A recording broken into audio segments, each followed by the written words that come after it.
Halo, selamat malam. Malam, Pak. Oke, saya langsung ke narasumber. Bapak siapa? Bapak Iin Wijaya. Ya, selamat malam, Pak. Oke, selamat malam. Tadi saya mendengar kesaksian Bapak kakeknya punya pondok pesantren ya. Ya. Kemudian sampai usia berapa Bapak berada di lingkungan pesantren itu? Saya bertobat, saya menerima Kristus itu katakanlah 15 tahun yang lalu. 15 tahun yang lalu. Kalau tepatnya begini, kalau tepatnya saya ada di lingkungan pesantren itu SMA, ya. Pak. Tepatnya ya. Karena setelah itu saya masuk ke dalam dunia yang setelah itu saya agak lebih badung lagi di luar, bukannya di dalam rumah. Saya badung di luar. Jadi boleh dikata di lingkungan pesantren sampai usia SMA ya, sekitar umur 17 katakanlah begitu. Ya, tapi sudah badung ya Pak. Masuk pesantren kan ada badung. Gimana?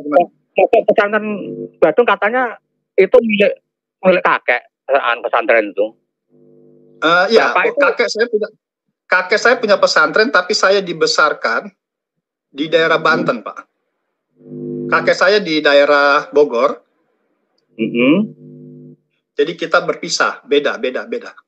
Oh, berarti tidak berada di pesantren. Berarti masuk pesantren baru usia SMA itu. Enggak, saya pesantrennya sudah di Banten, Pak, di Banten. Dan saya memperdalam waktu saya di pesantren, saya memperdalam hikam. Hikam itu hukum. Sebelum ke sana, tolong diperjelas lagi, maksudnya meskipun kakek punya pondok pesantren, tapi Bapak di lingkungan yang di luar pondok pesantren ya, masa kecilnya.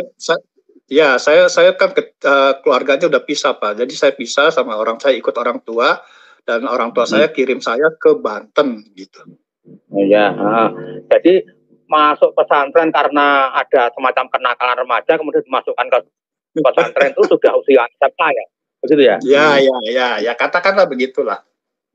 Oke, sebelum saya ke inti pertanyaan, Bapak mungkin bisa menyebutkan apa yang diingat situasi di pesantren, maksudnya biar kami yakin bahwa Bapak itu memang pernah jadi Muslim.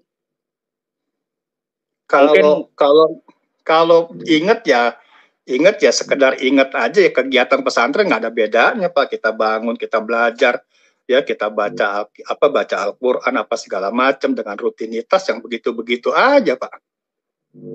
Ya, rutinitas semacam yang di pagi dan sore hari itu seperti pembacaan Alfiyah Ibnu Malik atau Aqidatul Awam itu bisa. Karena saya itu waktu lebih fokus, saya lebih tertarik untuk. Halo? Ya, itu biasanya kan tiap pagi dan sore kan baca rame-rame itu Pak, Alfiyah Ibnu Malik dan Aqidatul Awam di lingkungan pesantren. Iya benar, rame-rame, kadang-kala rame-rame Pak. Memang itu yang kita lakukan. Rutinitas saja seperti orang pesantren gimana sih? Lalu ada satu hal yang saya suka dengan pengajaran yang hikam, hukum. Jadi saya belajar tentang hikam. Tapi itu dulu, kalau Bapak tanya sekarang ya Pak ya, sejak kejadian saya mengalami hal yang supernatural itu, perubahan cara berpikir, itu saya lupa. Tapi kalau suruh ngaji saya masih bisa ngaji Pak. Ini aneh. Jadi saya banyak saya lupa.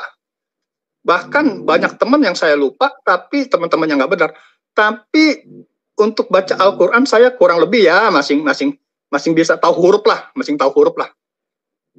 Hanya itu yang bisa saya sampaikan kepada Bapak. Yang dasar-dasar sajarnya nggak usah terlalu jauh kan. Misalnya tasrifan atau Alfiyah Ibnu Malik atau Aqidatul Awam, tolong bisa di. Itu udah nggak ngerti Pak saya. Saya harus mengakui, harus jujur. Saya sudah nggak mengerti sama sekali, banyak. Dulu saya udah sampai kitab kuning, saya udah baca, lupa, benar-benar sudah sudah kayak di brainwash, kan tadi saya bilang kayak di brainwash. Bahkan teman-teman saya yang dekat-dekat pun yang nggak benar itu bisa saya nggak tahu, Pak, benar asli, benar-benar asli. Lagian juga karena ya, barisan tadi Bapak katanya untuk baca Al-Quran masih bisa, atau gini aja, mungkin ayat kursi, Pak, bisa dibacakan ayat kursi. Enggak, Pak, kalau saya lihat Al-Quran kayak Al-Fatihah, Surah Al-Baqarah, kalau saya melihat ayatnya saya bisa baca, Pak, maksud saya begitu. Kalau apal saya nggak apal. Oh, sama sekali nggak apal ya? Itu pun jadi terbata-bata. Dulu apal, dulu saya bisa, tapi sekarang saya terbata-bata. Kayak misalkan alif lam mim dalika bulai robe itu hilang aja begitu hilang itu pun hanya sepintas-pintas gitu loh, Pak. Oh, hilang sama sekali ya? Ya nggak tahu ya? Nggak hilang sama sekali, enggak. Kalau dibilang hilang sama sekali enggak, saya masih bisa Al-Fatihah, Bismillahirrahmanirrahim. Saya masih bisa. Kalau Al-Fatihah itu untuk semua misionaris tahun 80-an, 90-an kan memang sudah dibekali. Jadi saya nggak tanya ya, Al-Fatihah. Saya bisa baca. Beda, Pak. Antara hafal dengan baca itu beda, Pak. Mereka hanya menghafal. Tetapi saya bisa baca. Bismillahnya saya bisa baca. Dengan urutan yang benar. Gitu. Ngerti nggak, Pak? Ya. Atau mungkin tadi yang Bapak baca sedikit tadi, bisa nggak itu?